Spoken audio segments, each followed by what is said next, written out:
For the next 7 days, I am saying goodbye to my beloved Tesla Model Y. See you later.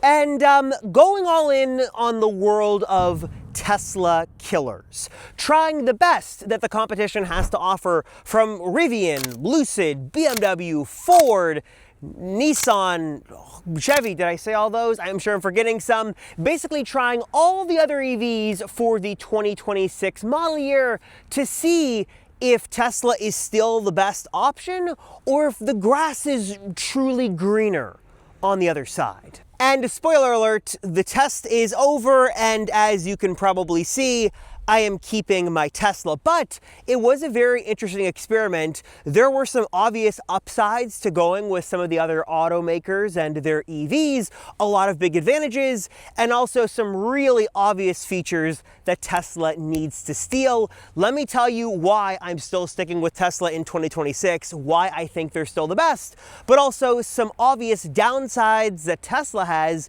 and some upsides you'll find from the other automakers that are kind of doing some things better. Tesla, take some notes and steal this now. So I think my first big takeaway, like right off the bat, is that obviously, I'll say it again, I still love my Tesla. Yes, BMW does really nice luxury cars, and yeah, Rivians are fun, and it was cool to try a Lucid, but I still love my Tesla. But with that being said, there are still many areas that Tesla can improve on, and there are some basic features Tesla should steal ASAP. For example, there's the usual stuff. CarPlay, just having that access and ability in other cars is just nice to have. I'm a sucker for a proper 360-degree top-down view, and I was surprised that not just like Rivian and Lucid had it, obviously for the price, but also like some of the most basic EVs I tested, like I think it was the Nissan Ariya, which I know is controversial in and of itself. That basic like $40,000 car had a full 360-degree top-down view, plus a entirely movable center console area and a sunroof that actually opened. There's just a lot of features, both practical features and creature comfort features that I discovered that are nice, and Tesla should just definitely rip off and steal for themselves. I also realized on the software side that yes, I love Tesla OS and all that has to offer, but also it was interesting to see what other software experiences were out there. For example, I know Rivian is kind of the closest to Tesla. They're doing their own in-house software, and it was pretty good. They definitely give you more customization and access to more data that I think data nerds would love to see sort of live and in real time that Tesla doesn't really do. I also have to give credit to Lucid. Their software has gotten a lot better recently, and I do love the curved screens there. Like you get access to almost too much display real estate, and while there definitely are some weird things about Lucids, the software is getting better and is pretty cool, and again, it's nice to have access to all those screens. And then even some of the most basic automakers like Chevy, like yeah, they're going to try to pawn you off to Android Auto or to CarPlay,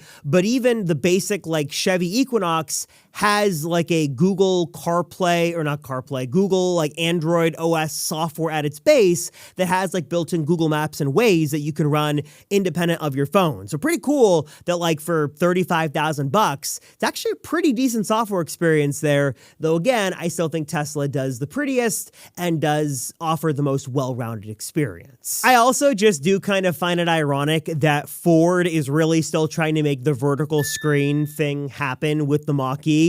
It's kind of like what Tesla realized with the S and the X. In the beginning, a large vertical display looks so much like a spaceship and so crazy, but after a while, it's just not practical, which is why almost everybody has gotten rid of it. Lucid still kind of has it, but it's more of a secondary display thing. But the Mach-E, like Ford is committed to making this happen with this big physical dial.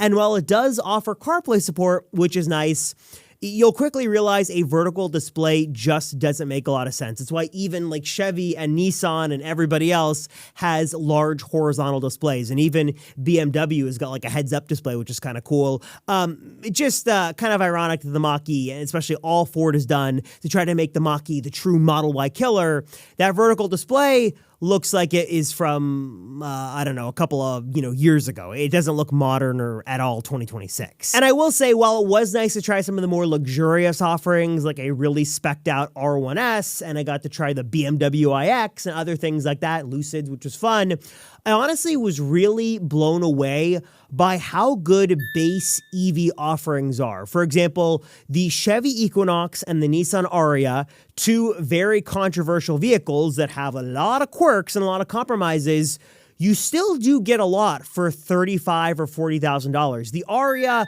I know that I think Nissan's like not even making a 2026 model year of this thing, but I was surprised for what you got for $40,000. 360-degree top-down view, a sunroof that actually opened, and a pretty good amount of space, though you had a really weird assortment of buttons in there. But really more than that, the Chevy Equinox, a vehicle I had almost written off entirely, was actually pretty impressive. I like tested the base model here, $35,000. You're not getting a whole lot of creature comforts here. It still actually had a lot going for it. It had, like I mentioned, that Android kind of base operating system with Waze and Google Maps. It had actually a really nice large display. The seats were somewhat comfortable, and the design, it's definitely more classic, but not terrible. What I realized from a lot of these vehicles, especially the base offerings, is that these companies are really trying to toe the line between going into the EV future and then trying to bring people over who are converts from traditional gas cars. So they have a lot of tactile buttons. They have a lot more like traditional like start-stop buttons that you don't need in an EV, and just a lot of things like that that kind of seem silly and redundant for Tesla owners, but for people who are maybe not used to the world of EVs, maybe it's nice to kind of be a stepping stone and make that transition a little easier. Though I will say again, Chevy and Nissan were doing a lot of great things, and it made me realize just how, again, poor of a value the standard Model 3 and Model Y currently are. If Tesla could offer what the Model Y standard is at $35,000 and not $40,000, that is a totally different conversation and way more compelling. But currently, as it stands, I actually think for a lot of people, the Chevy Equinox at $35,000 is a pretty good bang for your buck value, while the Model Y standard at $40,000 feels kind of like a downgrade in some ways. Again, I love Tesla and I love what they're doing, but the Model 3 and Model Y standard just aren't very well priced. If they could cut those prices by $5,000, I think it would make a world's difference, in my opinion. Something else I did spend a lot of time with was kind of, I guess, I don't know, examining my time behind the wheel of these vehicles and seeing how build quality is and craftsmanship. You always hear Tesla getting so much hate for their poor build quality and the craftsmanship and how everything is sort of messed up from the factory. And I will say that yes, while Teslas do have some build quality issues, those issues are by and large very minor and mostly gone today, as the new 3 and Y are very, very well made, especially like if you're in Europe and getting your car from Giga Berlin, or even I guess over in China getting it from Giga Shanghai. These are very, very well made cars. And obviously you guys know I love to share Tesla news, tips, tricks, just generally insanely useful accessories here on this channel. For example, a couple of weeks ago, I showed off like my new favorite phone holder that just uses suction power to basically mount anywhere in your car. You throw your phone on there with magnets, and it is perfect for road trips, daily driving, all that stuff. And it's made by my friends at Lucid, and the same company behind that is also making one of these new gadgets that I have just been obsessed with lately. And it is this really awesome 3-in-1 fast travel charger that honestly is like the perfect all-in-one accessory that you want to have at home and on the go. It's basically combining a massive 7,000 milliamp hour portable battery bank with a fast 35-watt charger and a premium braided 3.3-foot cable all into one device. So you throw this thing in your bag or backpack and you've got everything you need. You can quickly and easily, portably charge up your phone, your tablet, AirPods, whatever, with a nice, beefy battery bank that's got the capacity you need. You can easily plug this thing in and then fast charge your phone as well, 35 watts plus. The battery bank is charging at the same time, and you don't have to worry about packing a cable because this has got one built in, so you never have to lose it, and it's got a built-in screen so you can check in on those stats and see exactly what's happening. And as you can easily see from the screen, insanely fast as well. You've got 27 watts here of peak performance, and as the battery gets more full, it's automatically going to ramp down those speeds so the battery is safe, secure, and protected long term. And I love that, like, at the same time you're charging your phone, you're also recharging the portable battery bank component as well. So, like, anytime you go, you've got like a full battery on your phone, and then this is also fully recharged and good to go as well if you like charge this stuff overnight. It's just one of those nice little products that once you use it, you're going to be so happy you have it. And I find myself using this thing every single day. Plus, if maybe you get one for yourself, it's also kind of giving you some early holiday shopping advice, or maybe now is the perfect time. It makes a great gift as well. Just one of those things that everybody is going to love. It's got everything you need built in, super portable, super powerful, and has just, again, become one of my favorite gadgets of the year. I love this thing. Check out this amazing, fast 3-in-1 charger from my friends over at Lyson at the link right down below, and use my special savings as well down below to save on your purchase as well.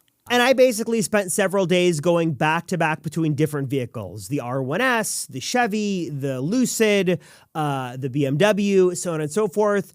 And what I kept realizing after every vehicle was that each vehicle, of course, has its pros and its cons, but there is a lot of similarity between these vehicles, between the technology, between the battery chemistry, between the build quality. They were all similar.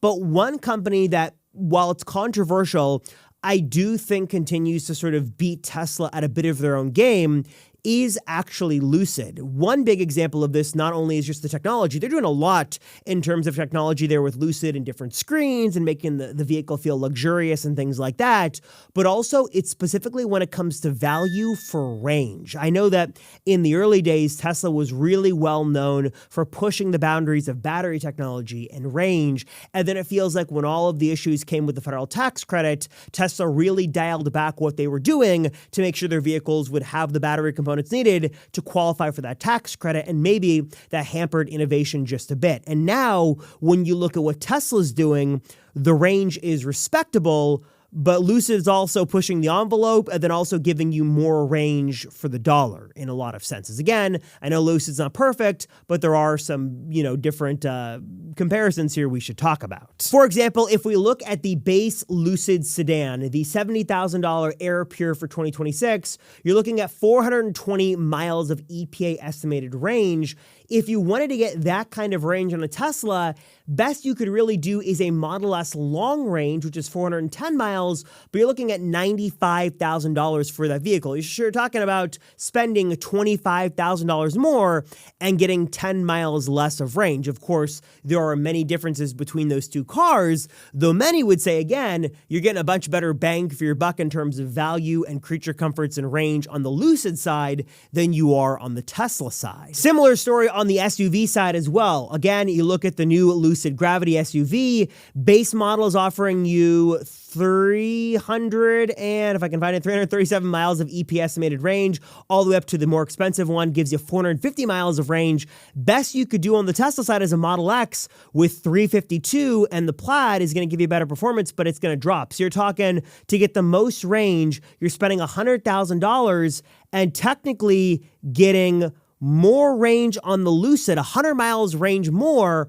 for $5,000 less. Again, I know that it's not an apples-to-apples comparison comparing Lucid to Tesla, but if you're someone who really values creature comforts, the more luxurious feel, and they'll kind of like bang for buck for range and battery capacity, I think Lucid has got some interesting stuff going on that they're really trying over what you'll see on the Tesla side. It was also kind of cool to see some of the experimental stuff as well that other EV automakers are doing. I mean, hey, credit to Ford with their Mach-E. The vertical display is weird, but it is at least something that is interesting. Rivian, the R1S was pretty cool. A lot of cool things with that car. I love the split back, how you can open up the back of the vehicle in different ways. The iX was definitely a unique experience, definitely felt luxurious and had the heads-up display, which was cool, and the interesting BMW software.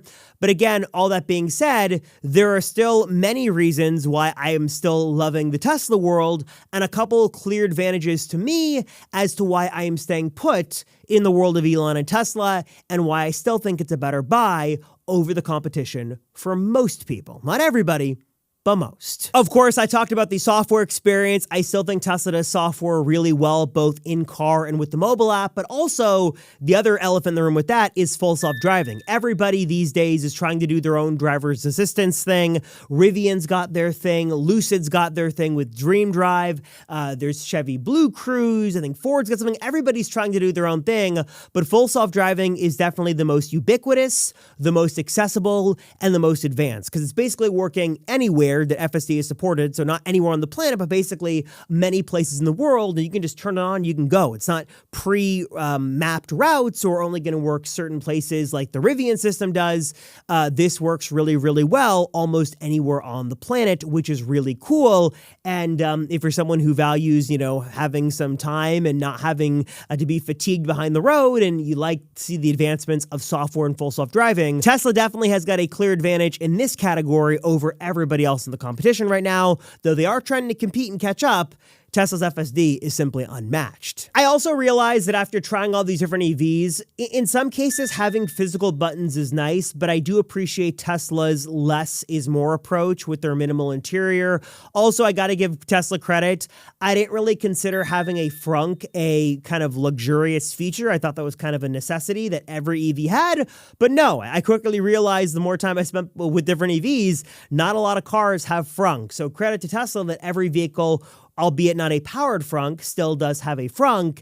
And then also I really realized as well, just the sales flow and the order process and just the entire Tesla delivery and buying experience is very streamlined compared to the competition. Yes, Rivian is direct-to-consumer, Lucid is direct-to-consumer as well, but when you start to look at the BMWs and the Chevys and the Nissans and the Fords, you go down that rabbit hole of dealers and dealer markup and MSRP and different categories and offers, and it just turned into a nightmare and very much made me appreciate the what you see is what you get with Tesla's buying process. Because even just trying to get loaner units and trying to do research into the various configurations and options just became quite a mess with the traditional automakers, which really made me appreciate Tesla and what they've done to advance the whole direct-to-consumer route, which is very nice and appreciated. But like with many things in life, it's obviously ultimately true that competition is a good thing. Competition breeds innovation,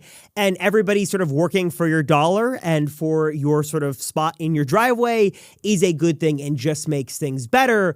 Though again, the data doesn't lie, and when you look at what Tesla's offering compared to the competition, some people might clearly see the value, and some might see the value in going somewhere else than going with Tesla. Though again, I will say one of the big things for me was full self-driving definitely is an area that Tesla has an edge in. It's going to be really interesting to see when Tesla launches unsupervised full self-driving, as that should be a huge sort of selling point for Tesla in 2026 and beyond. Current market odds say there's a 45% chance before May 2026 we do see unsupervised FSD launch at least in some form or fashion for Tesla vehicles. Of course, if you guys want to get in on the action, Kalshi is the place to go. It is the people's market where you can jump in and get in on the action and invest in things you know about, you care about, current events, current markets in sports, politics, Tesla, tech, all that stuff, instead of just going into the stock market. It's like more like the stock market, but in current events and things you know about and you care about. Of course, if you want to check out Kalshi, I've got a special for you guys where you can get $20 of free credit with your first trade. Link is going to be down below, and just cool to see kind of the consensus of the public on Kalshi and see what people think, as usually Kalshi is very, very, well-versed in this, and people know what they're talking about, and it's interesting to see Kalshi get things right before the mainstream media and others, so definitely check out Kalshi. Link, of course, down below. Also, just want to add, if you made it to this part of the video, hi. Thank you so much for watching. I'm sorry I've been blabbering on for so long, but let me make it worth your while. There are a couple of Black Friday and Cyber Monday deals I do want to mention really quickly here, plus Amazon gift card coming your way in 3, 2, 1.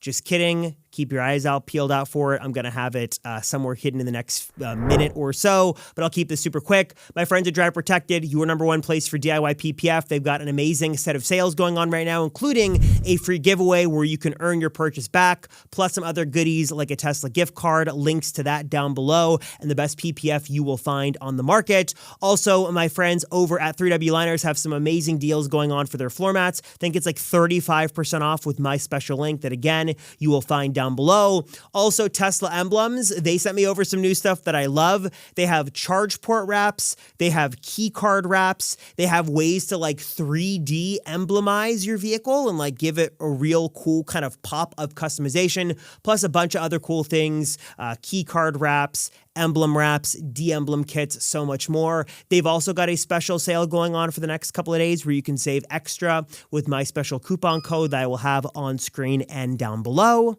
I also want to give a special thanks to my friends over at Last Fit, makers of the best portable tire inflators, here to totally, in a lot of cases, save your Tesla experience. If you're going on road trips coming up for the holidays, or if the weather is just changing in the cold direction, you're going to want to make sure you've got a portable tire inflator so you can get those tires all inflated up and good to go. Last Fit makes my favorite. They've got the TK1 and the CR1 Pro that are here to make all this super simple, super easy. You press a button, you set the PSI, and this system takes care of the rest. It's got impeccable battery life. You've got lots of different options in terms of, inflating different things. You've got built-in lights and just some really sleek and portable designs. If you want to learn more, you can check them out at the link down below. And the Black Friday sales and savings are live right now. So you can actually save 25% by using my special coupon code I'm going to throw on screen and down below. So I'm telling you, this is one of those things you want to have in your Tesla. And especially if you're going on any road trips over the next couple of months,